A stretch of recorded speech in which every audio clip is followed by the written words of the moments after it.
あんまりキャラクターなんていうものをそう問い詰めて考えないのです。それは自然にできてくる。最初からこんなキャラクターだとか考えない。どんなキャラクターかになるか楽しみだなと。佐々木隆平役香川照之さんです。よろしくお願いします。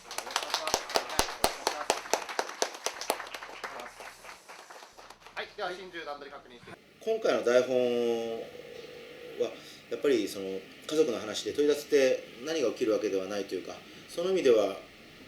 なんかここはこう準備してやろうとか、そういったことは逆に一切なくて、すごくむしろ準備しないというか、今まで僕が42年なりに生きてきたことを提示する、その準備だけをしていくという意味でノープラン、計算をしないっていうことをどんどんさせてくれる、そういう気持ちになっていましたね。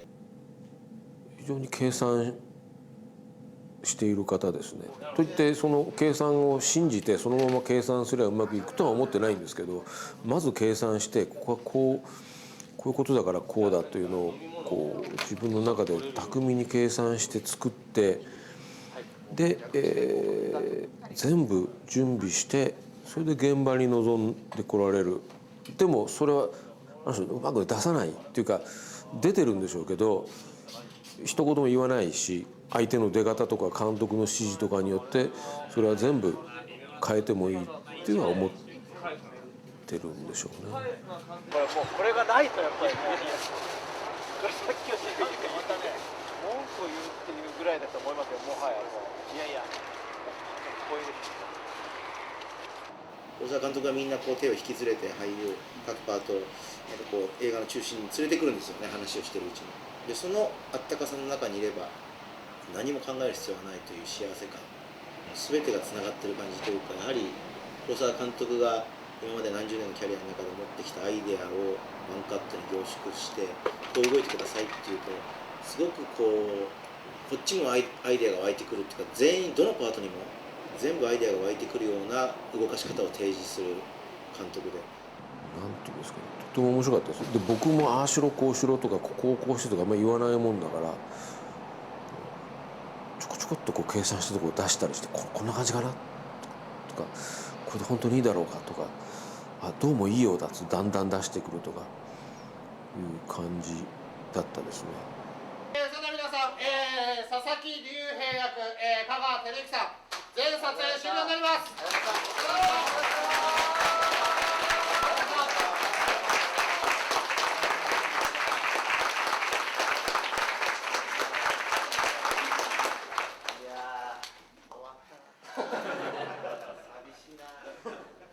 まあ1時間ぐらい話し続けられるんですけどまあお疲れ様でした。ありがとうございました。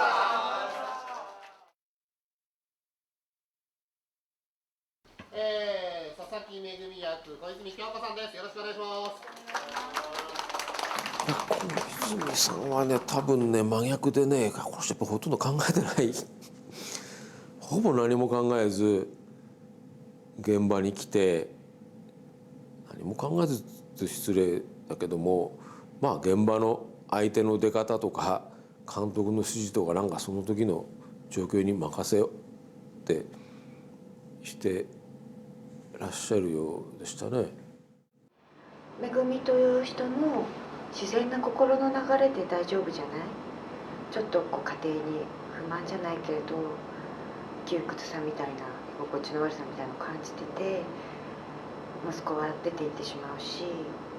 本当に何もかも投げ出してみたいっていう願望があって、そこに飛び込んできたのが泥棒っていう。だから何かを変えようっていう演じ分けるっていうことではなくて、なんかそのまんま、その心のまんま、です。やっぱり、この映画の監督の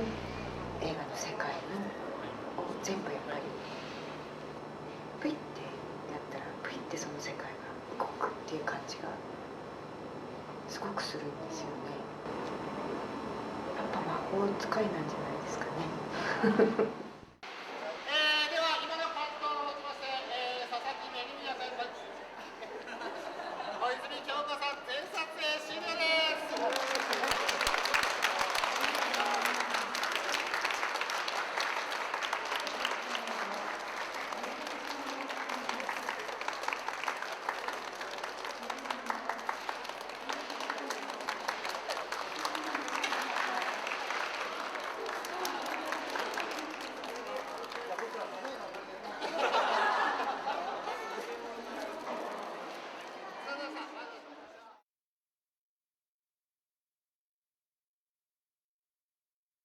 し、小泉さんでなかったらということも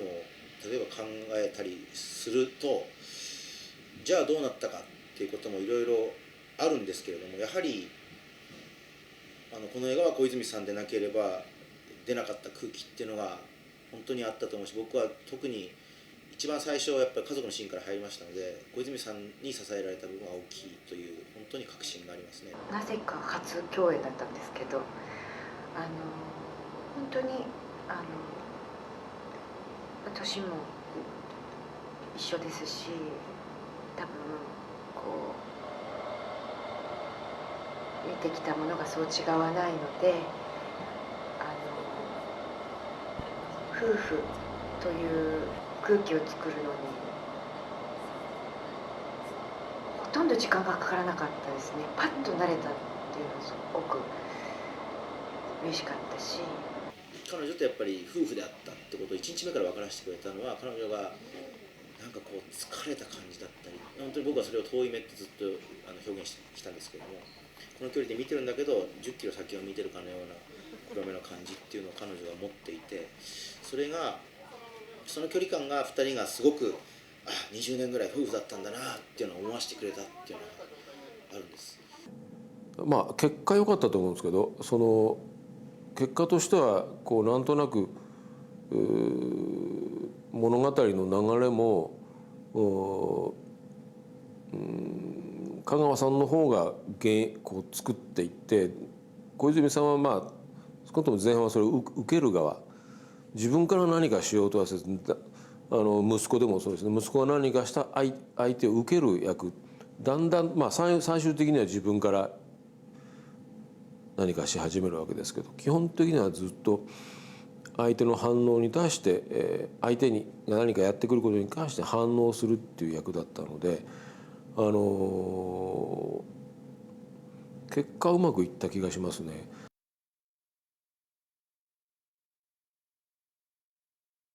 オーディションで事前に短い脚本の一節を配って、ちょっとそれ演じてみてっていう10分30分ぐらいあったのかな、時間のをやったんですけど、彼はすでに「ここでこうやってもいいですか?」とか自分で計算したことを「いいよやって」とか「分かりました、じゃあちょっとそれでやってみます」とかやってたんでね。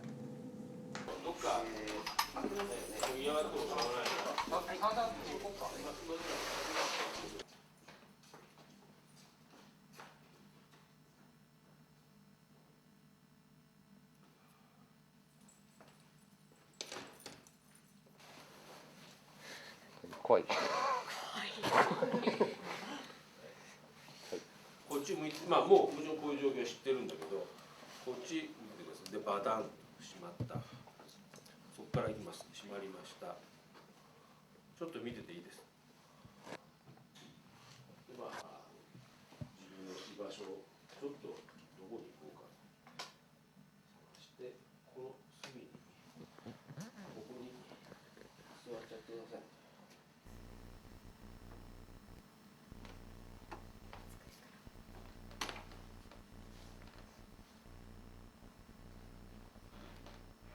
初めて入った時は緊張してたのもあったんですけど、現場に慣れてきて、で検事の役もつかめてきて、だいぶ自分なりの演技、検事なりの演技ができるようになってました。3次オーディションの前に決まったんで、予定は3次オーディションまでやる予定だったんですけど、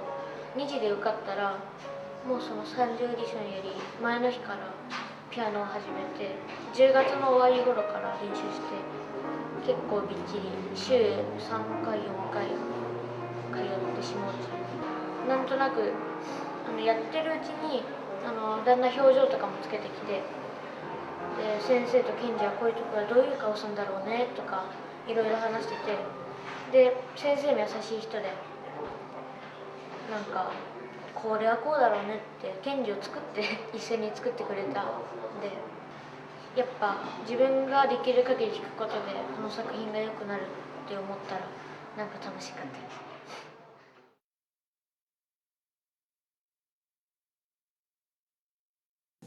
いや本当に素直な、芝居も素直だし、まあなんか性格も素直そうで、好きですね、ああいうタイプの人って。まあ素直さだから撮影現場によってはね、まあ、すごくギスギスした撮影現場とかだとそのギスギスした感じがもろキャラクターにも出ちゃうんじゃないかっていう不安はありますけどね。これもだからどっちかっていうと事前に、まあ、まだまだこれからですけども、事前にいろいろ計算して考えてというよりはその場の状況とか相手の出方に合わせて知らぬ間に自然に芝居しちゃえるタイプなんじゃなかろうかと思いました。そのなんかここはこうしてこうしてこうしてってやってくれて、ものすごいやっぱりその感情の表現の仕方とかもものすごく分かりやすいんですよ。もう一から全部教えてくれてるような気がして、でそれになんか黒沢監督が言ってることプラスでなんか自分の考えだったりとかそれをなんかプラスできたらいいなってすごいいつも思っていて、僕と涼介のシーンの時に「あの辺見ててよ」って言われて「あの辺か」ってずっと思ってたんですけど、あの辺に何があるんだろう。でもなんか監督が言うにはなんかあの辺に何かがある感じがいいじゃないかって言って。ここ行っちゃう？いいですよ。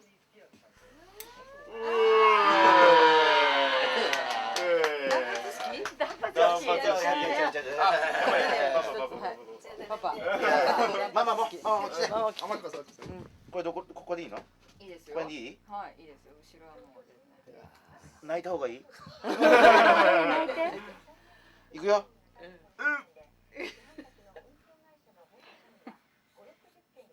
いいね。すごい。すごい。じゃあちょっとだけ。しかもハサミここで入れるの知ってる。なんで練習したの？ああない。これはちょっと嫌だね。これはかわいい。うわすげえ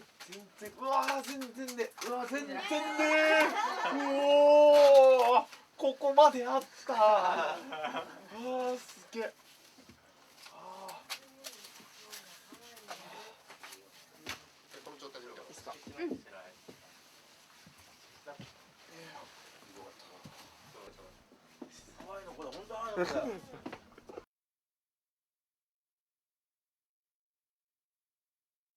すごい僕緊張してたんですよ、3人の新米の時に。で香川さんにどう香川さんはいるんだろうなと思って、でそしたらもう僕がやりやすい、もう本当にこんな親父がいたら絶対反抗するだろうっていう、もう 100% もう親父だったわけですよ。その子とまあほとんどワンシーン、そのシーンだけですよ、実際からの家帰ってこない役だからね。まあその中で息子というよりも僕は一人の俳優として彼と対等に渡り合えたことが何ていうのかな、息子だなんだってことよりもまず来たんだよね、最初に。カメラは特に横からとか反対側からしか撮ってないけど、俺の目の前で俺だけが見ていた彼の目というのは真の俳優の目でしたね。あっという間に表情が変わる目をした。すごい僕もガーッとマジになってたからつながりとか全然分かんなかったんですけど、ああどうしようって言った瞬間に「いいよ好きにやんな、自由にやんなよ」って言ってくれた時に、ああ本当になんかその瞬間なんかこうバーッとこう弾けたというか、あもう本当に好きにやろうっていうか。そう彼らのはすごく見ていても嬉しかったですよね。小柳君とかがこう少しガラッて演技が変わった瞬間が見れたりとか、海君下の海君も本気でなんかお父さんとかお母さんに本当に殴られたことがなくて、演技の上でも実際の今まで生きてきた中でも人に殴られたの初めてだって言ってたんだけど、やっぱりそれですごくこう演じることを楽しいって今この子思ったんだっていうのが見えたりするんですよ、お母さんの役だったりすると。それ瞬間を目撃できたのがちょっと嬉しかったですね、小柳君にしても海君にしても。突然来てびっくりしました。まさかそこまで強く来るとは思わなかったんで、でもおかげでいい演技ができて、テストとかは普通の声だったんですよ。ピアノぐらいいいじゃないって。だけど本番は香川さんに思いっきり叩かれて、そしたら小泉さんがすごい泣き声で「ピアノなんていいじゃない」って言ってくれて、すごい上にいたんですけど、すごい嬉しかった。監督と話し合いの中ではなるほどなと思う部分もあって、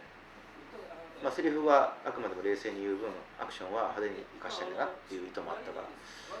あのシーンってのは本当にこの映画の中で非常に俺をこの映画に深く引きずり込んだシーンでもあったね。前半に撮ったシーンだったから。大きくなってる。じゃあカメラ周りをしてください。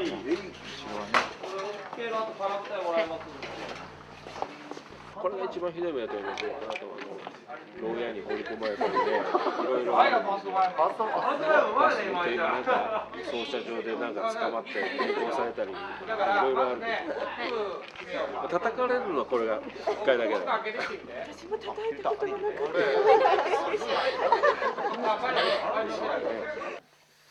ただきます。そしたらもう考えていた順番通りダラダラダと食べ出していいです。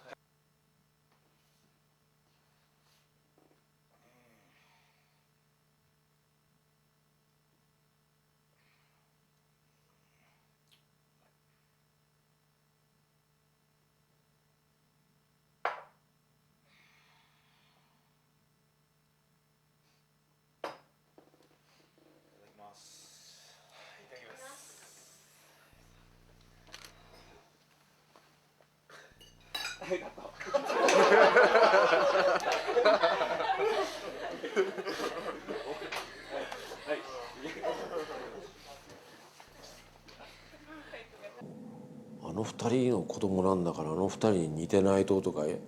うようなことは考えなかったですね。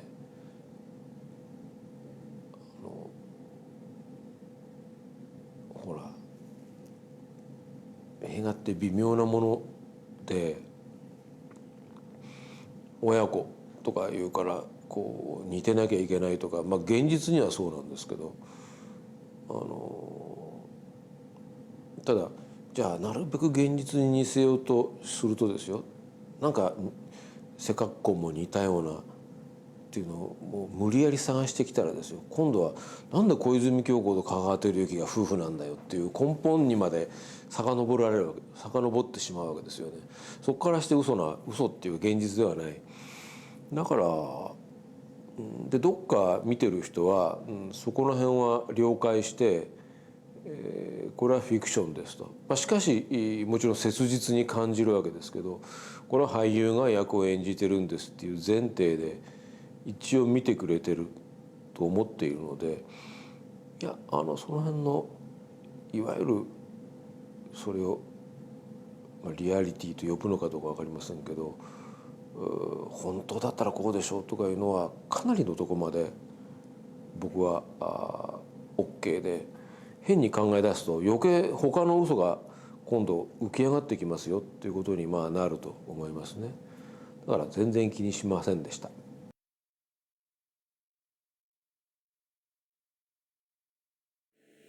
その時の本当に空気というか、そこで一番いいところを必ず抑えてくれて、やっぱりお芝居すごくよく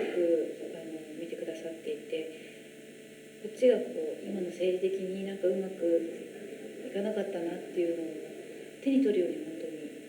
もう一回行きましょうかっていう時には本当に自分でもそういう場所がすごくあってっていう感じがしてて、優しい目線だし、でもある種ものすごくシビアなところもあるから、やっていながら日頃私がいろいろと直したいなと思うところも今回の現場でいっぱいこう指摘してもらえたことって自分の修正する時のすごく大切なことなんですね。いつもそれは映っているものを見て自分で痛感するところがあるんですけど、現場では割と無意識でやってることも多いので、それって本当に貴重なことだと思うんですよね。そこを、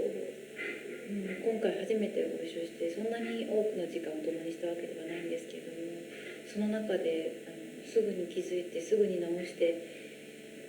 こっちも意識して注意していくことっていうのも本当にこんなに短かったのに、教えてもらえたことはすごくありがたかったです。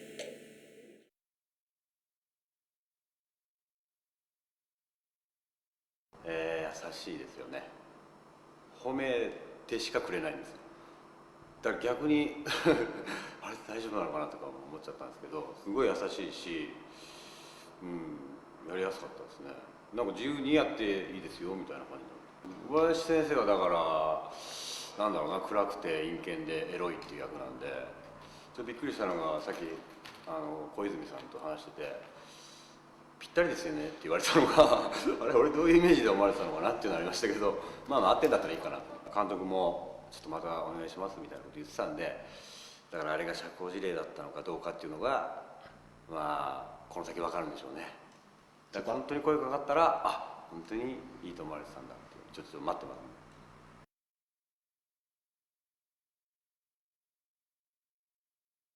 やっぱりね、もう予想外でしたね。黒沢組でこんなになんていうのかな、楽しくお芝居ができるって、もっとこう監督が威圧的な感じで黒沢ワールドっていうのを確立してて、俺の世界の邪魔をするなみたいな作り方をひょっとしたらされてるのかな。でもそれでもいいと思ったんですよ。やっぱり上がってる作品がどれも名作ばっかりなんで、もうそのぐらいで OK だと思って、もう黒沢色に染まるつもりで現場に来たんですけど、監督がやっぱり俳優の意見をすごく尊重される方なんだと思って、で香川さんもものすごくディスカッションされるし、そこにやっぱり自分も参加できてるってことがね、夢のようで本当幸せでしたね。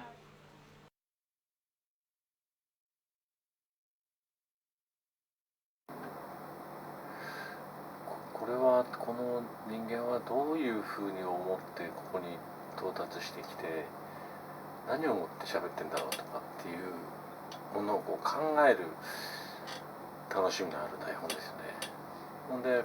も監督の場合はでもこれはどういうことなんだろうと思うけども、一つ一つはすごくやっぱりこう力強いですね、そのシーン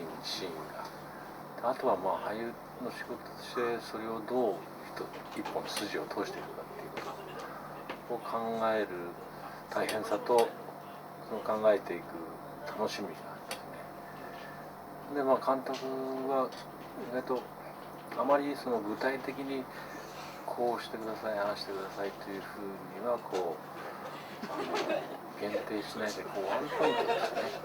そういうヒントを少しポンポンと散りばめて、まあそれに向かってじゃあ自分の役がこういうふうに向かっていくのかなっていうのをこうパズルみたいにこう組み立てていく面白みがありますかね。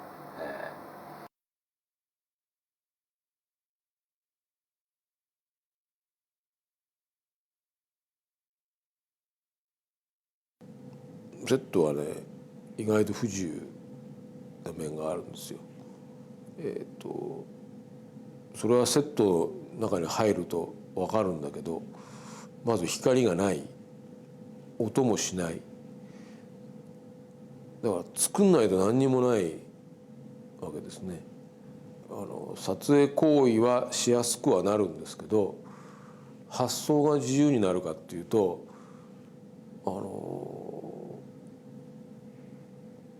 意外と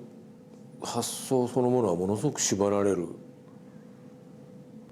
それこそある種の撮影のしやすさ、効率の良さみたいなものが最優先しちゃって、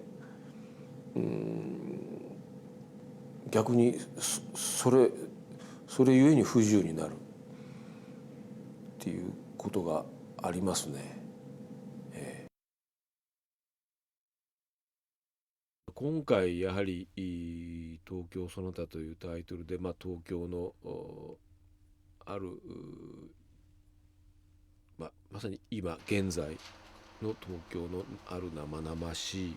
様相を捉えようとした時、すごく重要な舞台である佐々木家の中がセットであるということがやっぱり僕も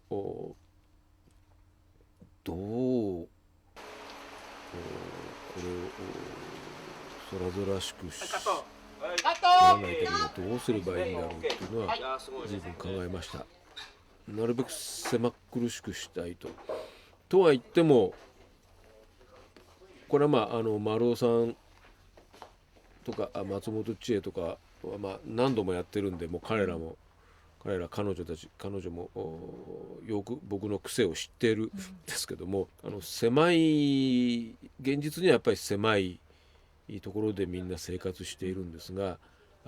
僕はやっぱりかなり思い切って人を動かす演出をしてしまう。それをカメラがなるべく引いたようなところから撮る。そういうでも場所は狭いっていうその矛盾をどのように解決していくのかっていうのが、彼ら美術に僕が要求したことでもありますし、彼らもそれは分かってたんですね。いつの間にかそうなってたんです僕の知らないところで、セットを作った、丸尾さんと松本千恵と2人と、あと照明の市川さん、でもちろんカメラの芦澤さん、その辺の人たちが、僕を無視してですねなんとなくこそこそそれをやってたみたいですね。だからやっぱり一番大変というか、この狙いの中心となったのは照明の市川さんだと思います。そもそもスタジオっていうのは真っ暗で何の光もないところですから、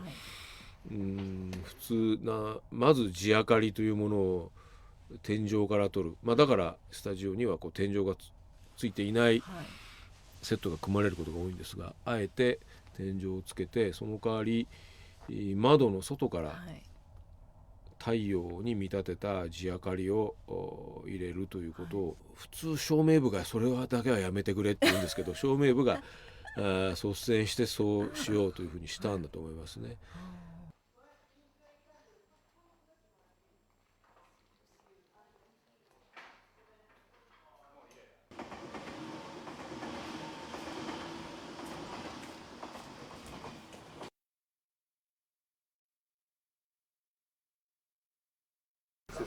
はい、頑張ります。大変でしたね。階段から落ちているのは本当に本人なんですけども、階段の上に透明なアクリル板が敷いてあるわけですね。だから本当は滑り台のようなところを滑り落ちている。ただそれをそのまま生でやるとすごいスピードで落ちてしまうので速すぎるので、足にワイヤーをつけて、そのスピードを制御しながら滑り台のような透明アクリル板の上を滑り落ちている。それを本当に井之脇海がやっているっていうのがあのカット。どっから始めたの？でもあんまオーバーする人ない。もう人自分の2倍ぐらいになるつもりで、背中が常にで打たれてるからドンドンドンって背中の拳銃が打たれてるからドン終わったな。あれ動いたことないから絶対得意だからどうしてもね。ドンドンですね。こんなことドンドンドンドン。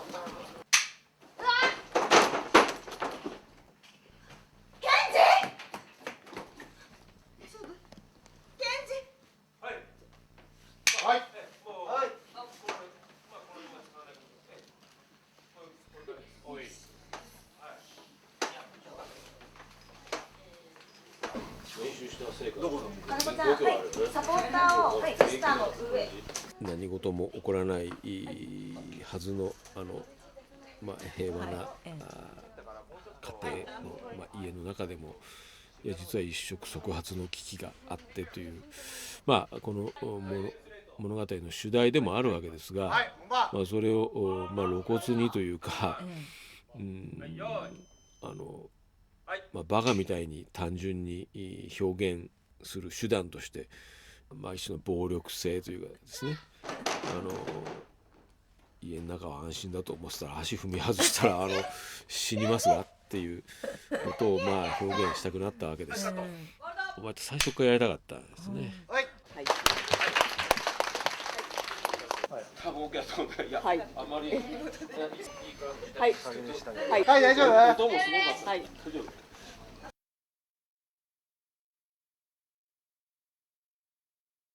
僕、人がたくさん出てくるようなシーンを撮るのが嫌いだっていうわけでは実はないんですよ。制御できない人がただただいるっていう、それは普通の街はそうなんですけど、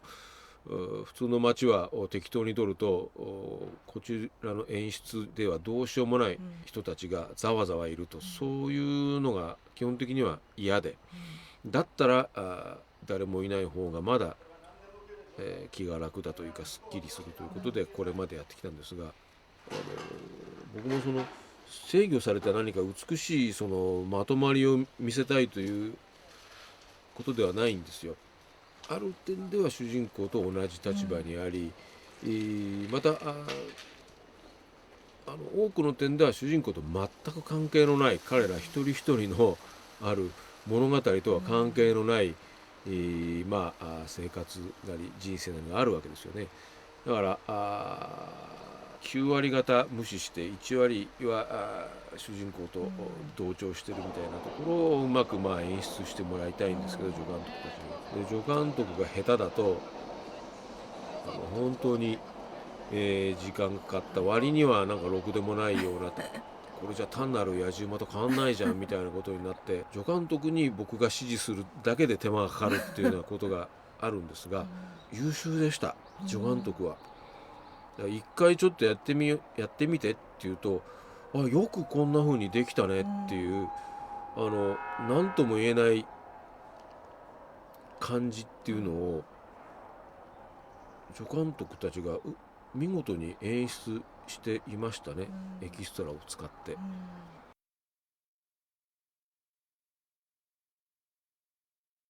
理由は一つはもちろん、なんだかんだ言って止めて撮った方が撮りやすい、その時間がかかるようで結局場所さえ見つければ一番コンパクトに、しかも当然安全な中でこちらが思っていたような効果が狙えて、うまく撮影行為が進む、そういう効果、撮影のやりやすさを狙うのがまず一つで、それ以上にこれはシーンにもよるんですが、僕があえて車の中である芝居を考える時って、ただ運転しているというだけではなくて、そこに乗り合わせた2人なり3人なり、今回2人ですけども、2人の関係性がより親密になる、それまで赤の他人だった2人が、車で隣り合わせて、かなり接近して同じ方向を向いて座るわけですね。で、共に移動していく中で、ある会話、ある芝居をする中で、妙に2人の距離が縮まる、そういうドラマにしたいというために車を使うんで、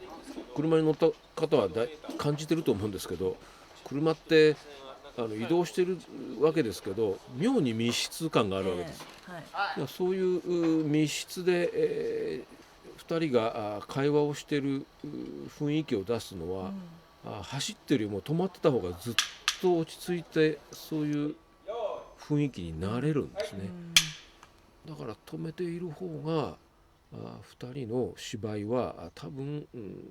より濃密なものになります。そういう効果として、そういう場所として車を設定した場合は必ず止めて撮りますね。なぜあんなことがやりたいのかっていうのは自分でもちゃんと説明はできませんが、とってもあれがやりたくて、最初からやりたかったんですよ。ですからこんなことができる場所を探してきてくれ、こんなことができる装置をちゃんと揃えてくれと全部言ってありました。これがやりたいんだと最初から言っていたので、まあ一番大変なのはやっぱり小泉さんが運転する車とカメラが乗った車とのまあ同調というか、これが微妙なとこはいいんですけど、極端にずれてしまうと映らなくなったり、変なものが映ってきたりしてしまいますので、これらが実にスムーズに同調するということが何よりの大変なことでした。でただ幸いだったのは、役柄とは違って小泉京子さんめちゃめちゃ運転うまいんですよ。じゃあ次この辺に行きゃいいんですねとかいうのを実に何度かやってると実にうまく小泉さんも合わせてくれたんですね。これが良かったですね。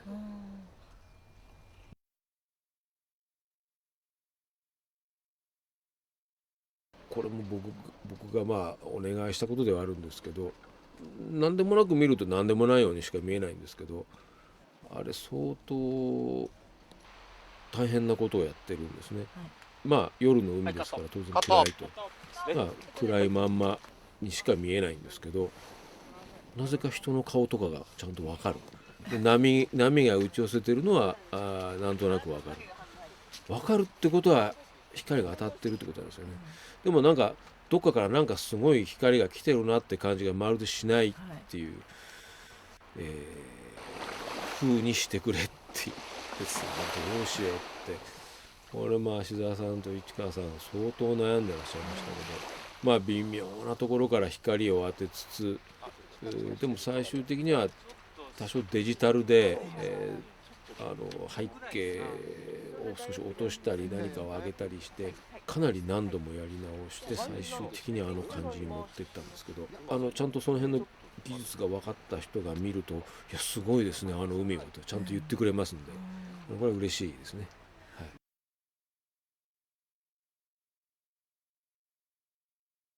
はい、あれはね、何が大変って撮る時間帯ですね。あれはものすごい仕掛けをしているわけじゃないんですけど、こんな凝ったことはしてないんですけど、実際に夜が明けてくる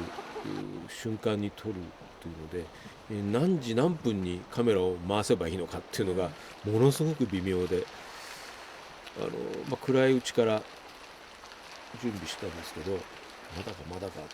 だいぶ空が白んできて、1、2回テストをして、もうそうですかね、まだですかね、露出を見ながら、みんながこれも市川さんが最終的には決断したのかな。ですね、もうちょっとですね、今だとか言って、いや今だ急げとか言っていきなりですよ。もうですかって、もう今やんないとっていきなりやりだしたっていう、そのタイミングが微妙でした。はい、オッケー。ボールだ。ボールだ。オッケーです。オッケーです。はい、いいですね。はい、オッケーです。オッケー。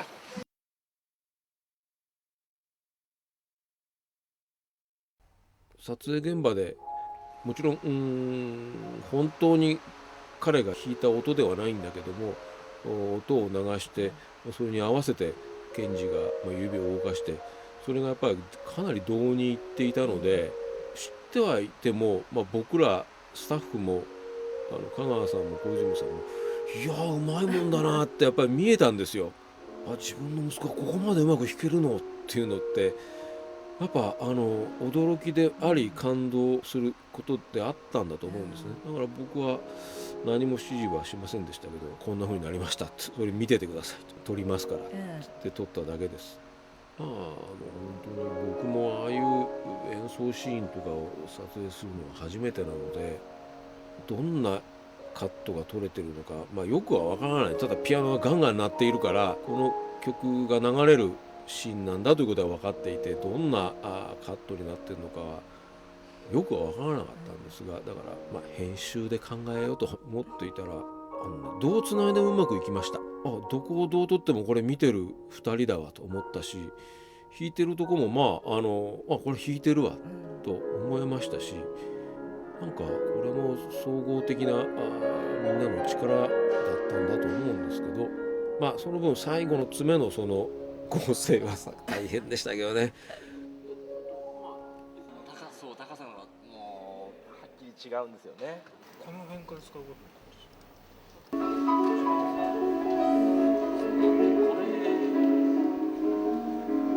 手先だけにしてみましょう。そうだな。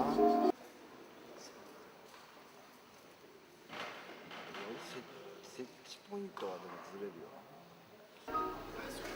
そうだね。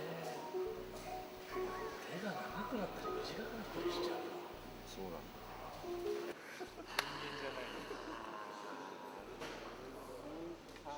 まあわかりましたね。いやギリギリまでもう1週間寝なかったとか言ってもうね悲惨な顔で来ましたよね横石君が。これが限界ですとかなんか言って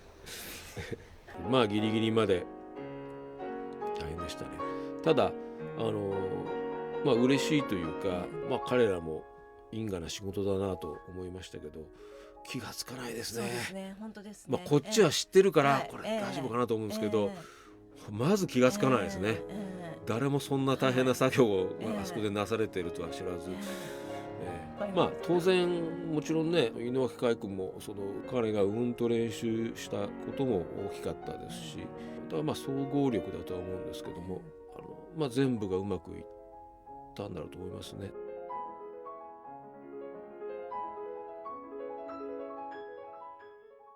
これまでも大体東京で撮ってきたわけです、映画は。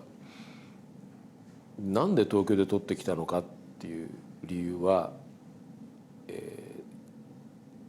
はっきり言って一つなんですよ。どこでもいいから。これは九州でなければならないとか、何か理由があって九州だとか、理由があってパリだとか、理由があって北海道だとかなるんですが、いや別にどこでもいいんですけど、じゃあ東京でということで、東京で撮ってきたわけですね、これまでも。で今回もズバリ言ってどこでもいいよかったですね、出発点は。絶対東京でなければならない理由っていうのを一生懸命探したことはないんです。じゃあどこでなきゃいけないかっていうこともなく、どこでもいいんですけど、まあでも作っているとそうですね、脚本を書いている途中あたりからかな、これは絶対東京でなければならない理由というか、とりわけ東京であることを前面に出せないものかなとだんだん思うようにはなってきました。当然東京という町とか家族という制度とかの中にいる人たちではあるんですけど、どこかその町とかあるコミュニティ集団、それが本当家族という最小単位であれ、なんかそれを最初から疑ってかかってる人、あまりそれを信じて本来は信じていない人たち、そんなのいつでもどうとでもなるからこそこだわり大切にもしている人みたいな、なんかそんな人たち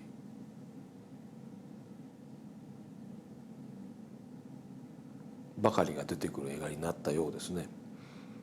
あんまりこういうこと言わない方がいいのかもしれませんけど、最初から強く家族の映画を作りたいと思ったというよりは、何かこれまでって何本かホラー映画などを撮ってきて、それと全然違った傾向、一番ホラー映画から離れたものは何かないかと探っている中で、一つのオーソドックスなテーマとして家族というのをふとそこに行き当たったという感じで、昔から家族というテーマをやりたかったわけではない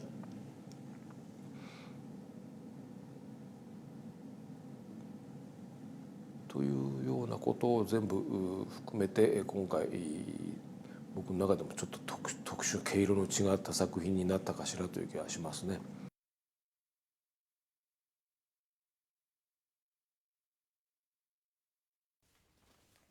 たかし、本。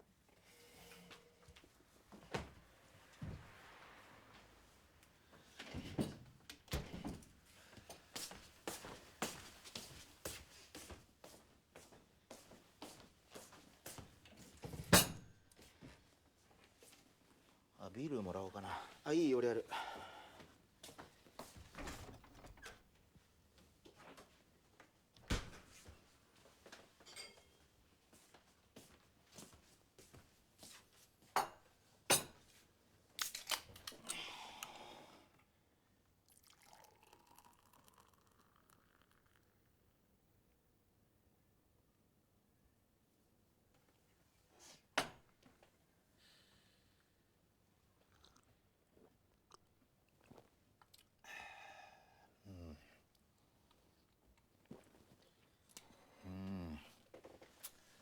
うまい。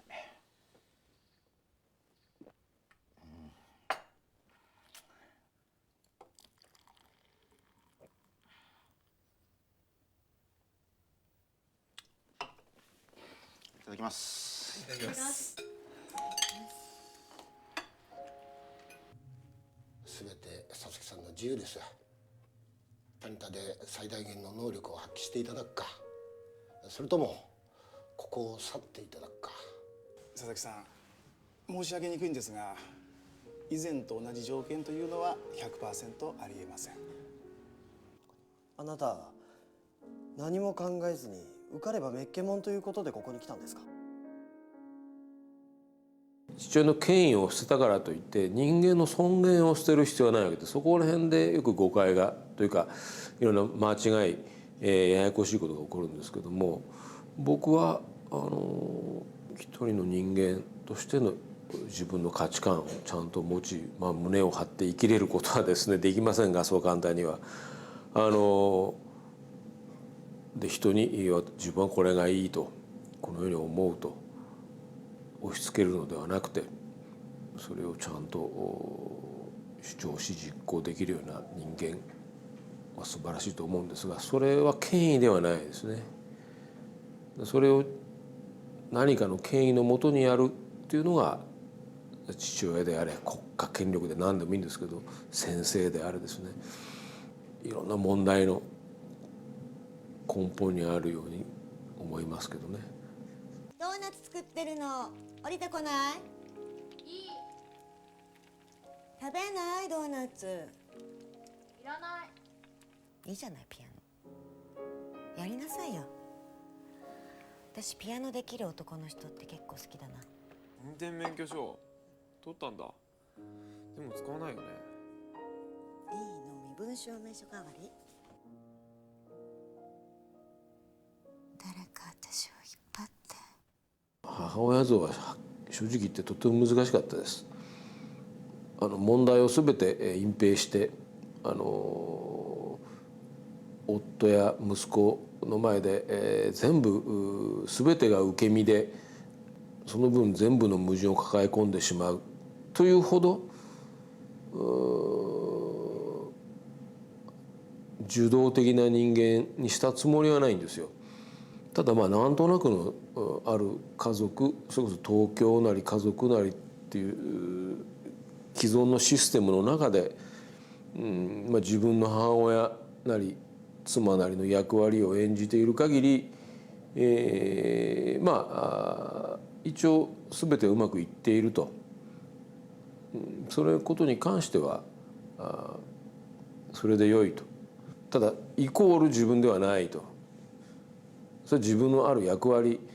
そうじゃない自分が絶対いるはずだっていう。しかしそこは今一つ確信がないという。別に妻や母親でなくてもあり得る状態だと思うんですけど。これ月謝です。ありがとう。君一人で来たの？もう6年生だから自分でやりなさいって言われました。そう。じゃあ来週からいらっしゃい。はい。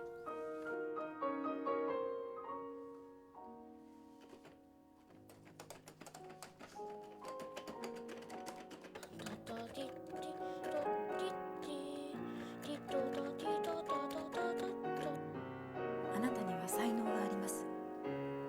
これは大切な話だからご両親に直接会ってお話しさせて。ダメです。どうして？父はピアノに反対なんです。自分のことを言ってもあんまり意味はないとは思うけども、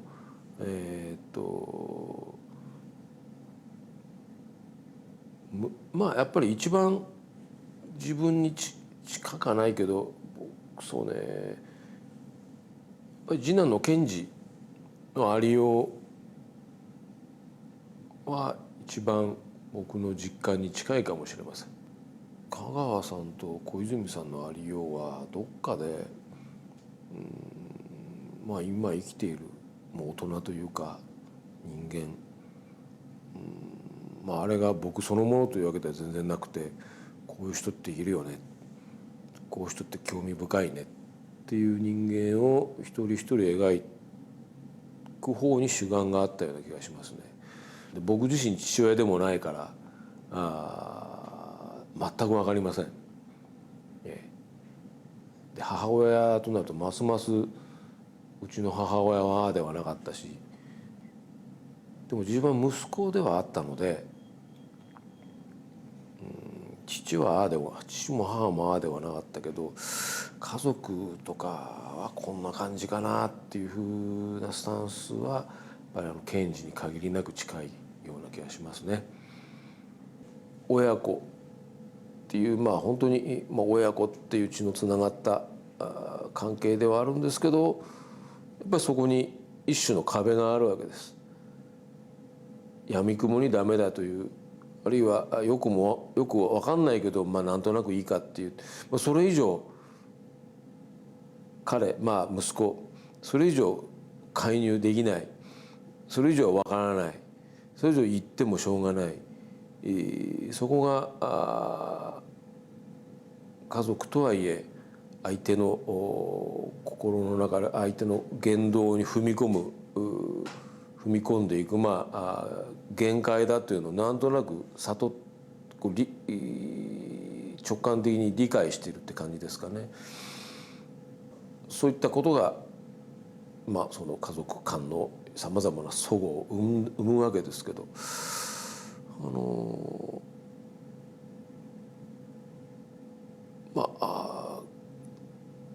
たとえ家族とはいえ人間と人間ってこうだよなという僕の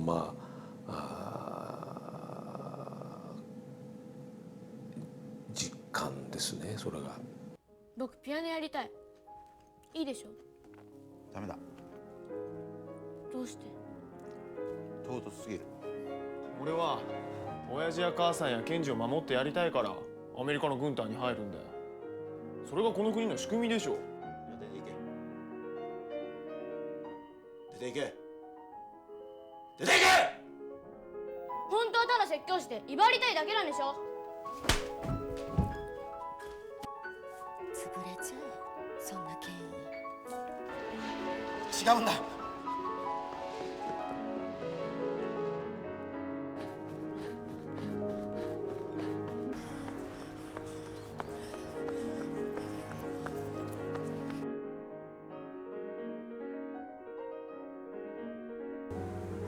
帰れません。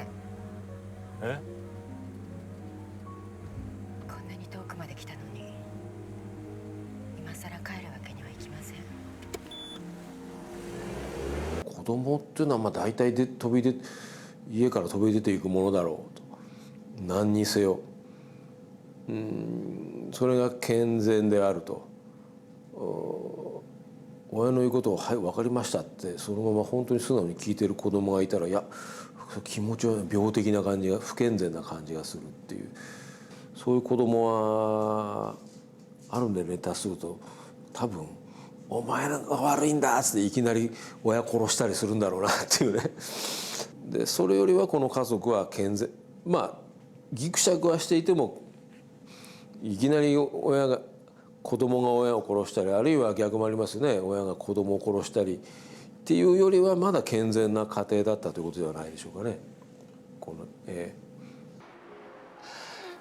やり直したい。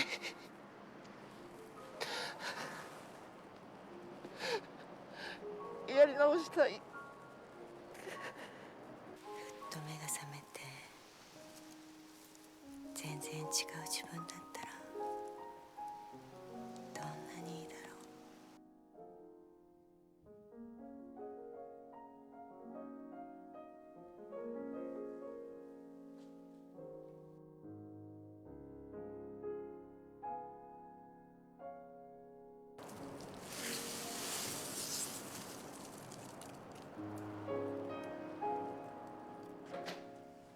も。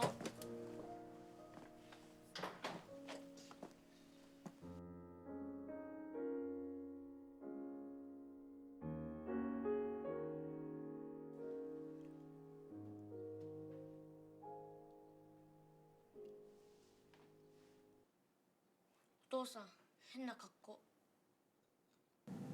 ズバリ言ってうさんくさいわけです、この東京という名称で。実際、それ以前からそうでしたけど、近代ますますいろんな地方の人が入り乱れてきて、聞こえがそのコスモポリタンといえば聞こえがいいですが、ますますそれはどこでもない町、うさんくさくいかがわしく歴史も浅く、でもその分とってもわい雑な自由も保障されているような、場所という感じがしますね。だからやっぱりそこに住んでいる人たちって基本的に男も女も若いのも年取ったのもそれこそ子供でさえどこか自分が自分であろうとする。よく言えばそれは自由を目指している。悪く言うと本当に何の根拠もなくフラフラしている。伝統というものがない。そんなような人たちの集まりで、もちろん家族に限らずいくつかのその人々のコミュニティのようなものはそういう問題全部抱えていると思いますが、その中で一人一人の人間の自由ってどういう形を取るのっていうのがとても見えづらい。はっきりここが問題だとうまく指摘できるほど考えているわけではありませんが、自由ということをどう捉えるかということに関わってくると思います。東京でも家族でもいいんですけど、そういうものが一人一人の人間の自由というものをある面で保障もし制限もしてるわけですね。で、僕が考えるに現代の東京という街、あるいは現代の東京の家族といったようなものが厄介なのは、まさにただ一方的に自由を制限しているならば反発するなり出ていくなりすればいいわけですが、そうじゃない。自由にしていいよ、ここは何でもできますよ、あなたは自由ですっていう保証を与えておいて、でもこの中でねっていう、そういう状況を作り出しているところに個人個人の人間が抱え込んだとても厄介な問題